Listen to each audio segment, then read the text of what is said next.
through the technologies, through the cybernetics, you see. And this is actually an old story. People who are familiar with the work I did in my Atlantis book knows that this is a very old story, that these cybernetics and cryogenics and the genetic manipulation is not something new.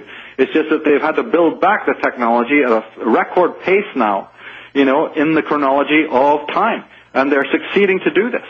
And that is why I believe they have postponed certain other events, because they wanted the tunnel vision on this particular thing. It's backed up by the work of Jim Keith and these people that I've been mentioning a lot here. And we've got to realize, you see, that this is coming down. It's not just with arming the police with super weapons.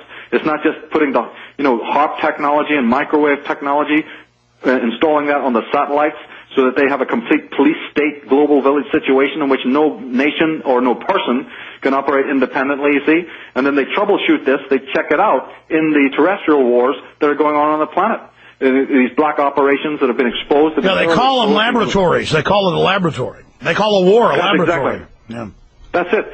So they want this particular being, you know, magnetized, vaccinated, you know, injected and completely, you know, digitized so that they can then control every aspect of what you're doing. Here's one microcosm. Here's one microcosm example: the GMO milk, the GMO food, the plastics, and there's hundreds of types of plastics they pick for worldwide distribution. Over 90% of the plastic cups. The one type of plastic that sheds the estrogen mimicking hormones. It's a documented fact. They chose it 40 years ago for that reason. That's come out. And then 3-year-old girls, 4-year-old girls by the tens of thousands, by the millions at 7, 8, 9, are going into puberty early. Then they get breast cancer early. You know, they get sick early. And then they know all that. And when they go to the doctor, they don't say quit drinking GMO milk. They don't say quit drinking out of plastic. They say, oh, we're going to give you hardcore, complex hormonal injections that then suppress that, but then also give you Cushing's disease and fry all your glands.